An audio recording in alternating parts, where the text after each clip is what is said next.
Welcome to the From Survival to Stability series. And in this episode, we're going to look at investing in income producing assets. Income producing assets put money into your pocket. That is a positive cash flow rental property, dividend paying stocks or ETFs or bonds. On the other hand, income reducing assets take money out of your pocket. Sometimes people buy these assets believing they are building wealth, but they actually eat into their income. This could be equipment or electronics, it could be mobile phones, laptops, or televisions, it could be also furniture. If you decide to also buy on credit, then it also means extra cash out because of the interest that is going to be levied. Other assets, such as personal car and primary residence, can end up becoming income reducing assets. Imagine allocating 60% of your income to just where you stay and what you drive, which means that you have to live on 40%. How much will you then be able to spare for investing? For most people, these, like your house and your car, take money out of your pocket rather than put it back. So you find like a personal car, it's going to need fuel, repayments, finance, insurance, and also there's the quiet cost of depreciation. Cars can lose up to 15% of the value the moment they walk out of the shop front. Your primary residence comes with upfront costs. Then there are also recurring costs, mortgage repayments, finance, there's rates and taxes, there's maintenance costs. All these eat into your income, and if not properly factored, they will reduce your capability to become independent of a job. Now, think of Susanna, a recent graduate. She decides to buy the latest high-spec phone on a 36-month contract for 1,000 rands. She then adds insurance and earbuds, all for a total of 300 rands per month. On the other hand, her friend Lily, of the same age, earning the same salary, buys a low-end spec of the same brand 2 releases older on the same 36-month contract and pays 400 rands per month, inclusive of insurance. She then decides to invest 900 rands every month into a Satrix S&P 500 tracking ETF via her TFSA account on Easy Equities. Now, are you a Susanna or Lily? There's nothing wrong with the decision that Susanna has made, but it becomes a problem to do what she's doing, expecting to get the results that Lily will get by investing. You must know ownership comes with cost. There's nothing wrong with owning income-reducing assets. Goals, timing, full cost, opportunity cost, affordability, and resilience are all important factors to look at when deciding on the purchasing of these different types of assets. Before we dive into 5 asset classes, you need to understand this. You need to focus on acquiring things that put money into your pocket. Initially, the money that they'll generate will be small, but over time, as they grow, or as you grow your portfolio, it can get to an extent where you can now live on the income that it produces and still leave you with more to do other things. You need to make your money work so that you don't always have to. The faster you realize this, it means you don't work for retirement. Rather, you work so that you become liberated. If you invest in income producing assets and they generate dividends or interest and profits, reinvest this so that you continue to grow your asset base. As you grow, you need to review and adjust your portfolio so that you align with your goals, because surely they are going to also evolve. Now, some of the assets will require time, effort, and capital to be invested, but that shouldn't derail you. Start with what you have, start where you are, and watch out for fees, cover costs, and taxes. You need to learn to use tax-free or tax advantage accounts where they are available as part of your investment journey. Now, before you invest in other assets, invest in yourself. Invest in human capital. The highest return asset is you. So develop your professional skills. Acquiring certifications which build your skills is not an expense. It's a necessary expense. Building networks and developing relationships will allow you to grow faster than you can imagine.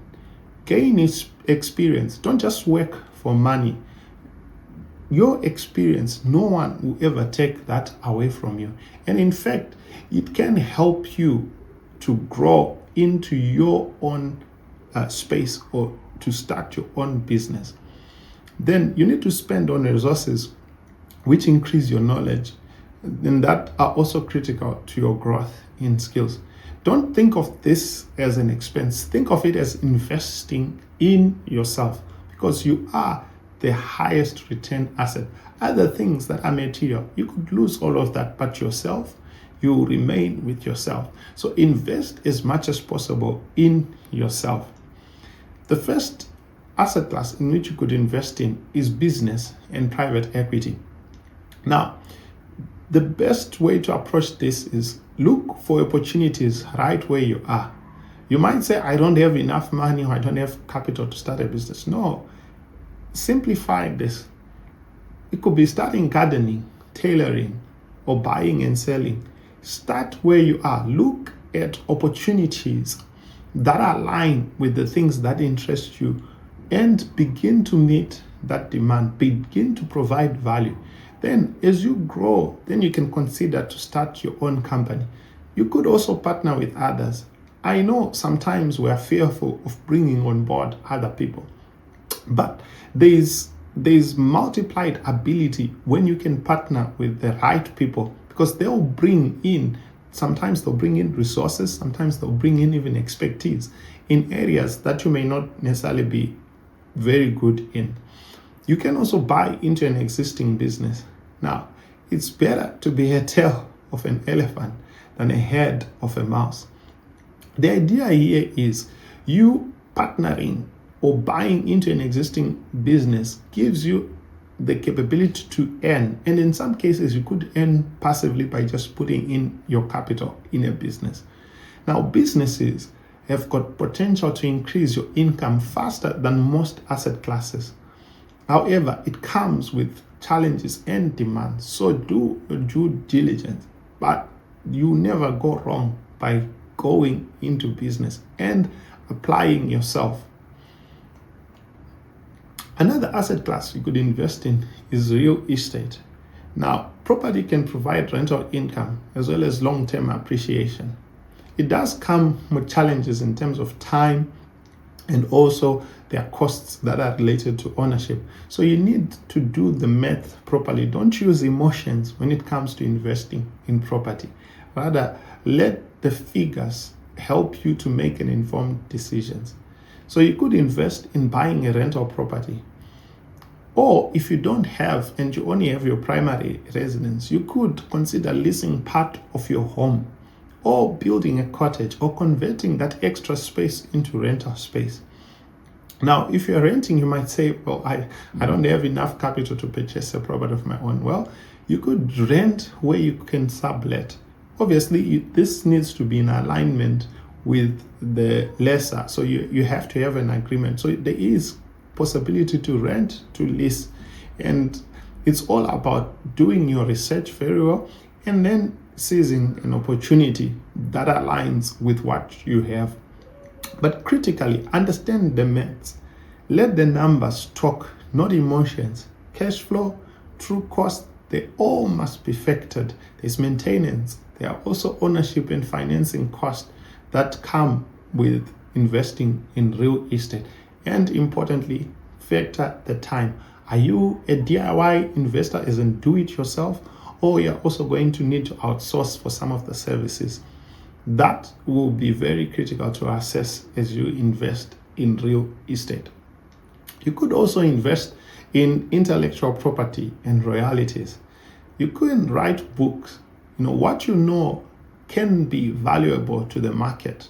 So putting it in a book can be a way to monetize your knowledge. People will buy, provided it's valuable to them, not to you. So the key here is it valuable to a large number of people who would want to know what you've put into that book?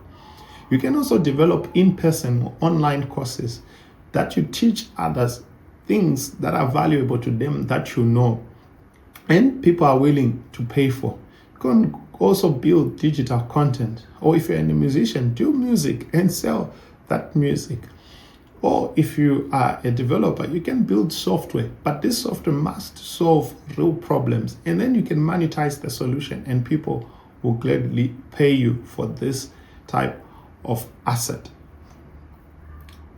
Then you can also invest in equities. Now, this could be stocks or ETFs. You also need to understand of a concept that's known as micro investing. You don't necessarily need money that is enough to buy a share. Nowadays, you can get a fraction of a share. Imagine getting a fraction of the largest companies on earth as we speak today, your Teslas. Imagine just owning a fraction of that company. You can do it nowadays. There are platforms which allow you to do that, and we'll look at that as we progress. So when it comes to investing in stocks and ETFs, please be aware, markets will go up and down. In fact, you're bound to make losses at some point if you've not already made losses if you're investing in stocks or ETFs. So look at stocks which pay out dividends. Initially, the dividends will be small. Imagine getting 1% as the dividend. But the key is reinvest this dividend. If you start investing early, even with smaller amounts, you will grow in your confidence and knowledge of how the stocks and ETFs work. So you can buy fractions. You can make use of platforms like Easy Equities or your banking app if it provides. Most of the big banks in South Africa have this capability that you can invest through their mobile banking app. Invest consistently, right? Rather than to aim to time the market. Have a long-term investment approach when you approach stocks and ETFs. Nowadays, research can be aided by AI, so make use of the tools that are available and simplify. If you're entering into this field and you are new, simplify by looking at ETFs. And this allows you to get exposure to a large basket of companies without you having to invest so heavily in the performance of those entities. You can also look at other assets when it comes to investing. They tend to have lower yields, some of these assets, but they come also with lower risk. This is your cash and cash equivalents, like investing in money market funds or fixed deposits through your banks. Now, you must understand that they tend to yield lower interest. However, there is appreciation. The worst you can do is to keep money and expect it to be preserved by keeping it, because inflation is not that kind. So you'd rather put it where you can earn something, even if it's a little. You can also look at fixed income bonds or government bonds or corporate bonds or treasury bills or bond funds and bond ETFs. This will guarantee you some income whilst your money is invested. So these are possible asset classes that you could also explore. Now, there are other growth assets which I've not necessarily looked at, but you must know, invest only in what you fully understand and in some cases can afford to lose, especially when it comes to digital assets. Some will choose to invest in commodities like gold, silver, art, artifacts, and jewelry. We generally consider them as store of value, and obviously they will appreciate with time, but you are least likely to invest in these areas to gain income. So that's why I did not explore them in this particular episode. You can also invest in digital assets. However, when it comes to some of these assets, you must know that they are highly volatile. So there is also a risk that you could lose. So invest in what you are prepared to lose when it comes to these digital assets. This could be cryptocurrencies, tokenized assets, or digital infrastructure investments. The key in life is, if you want to become liberated, invest in income producing assets. And over time, as they grow and as your asset base grows, your income will also grow. And it can get to a point that it gives you the life you desire. So be consistent and let compounding take effect. Allow compounding take effect. Start early. Don't delay. If you are young, you've just graduated, now is the best time to invest. If you're old and you're saying, well, I haven't started to invest, well, the next best time to start is now. Thanks for watching. Let me know your thoughts in the comments. Be sure to subscribe or to follow to not miss the next nugget. See you in the next episode.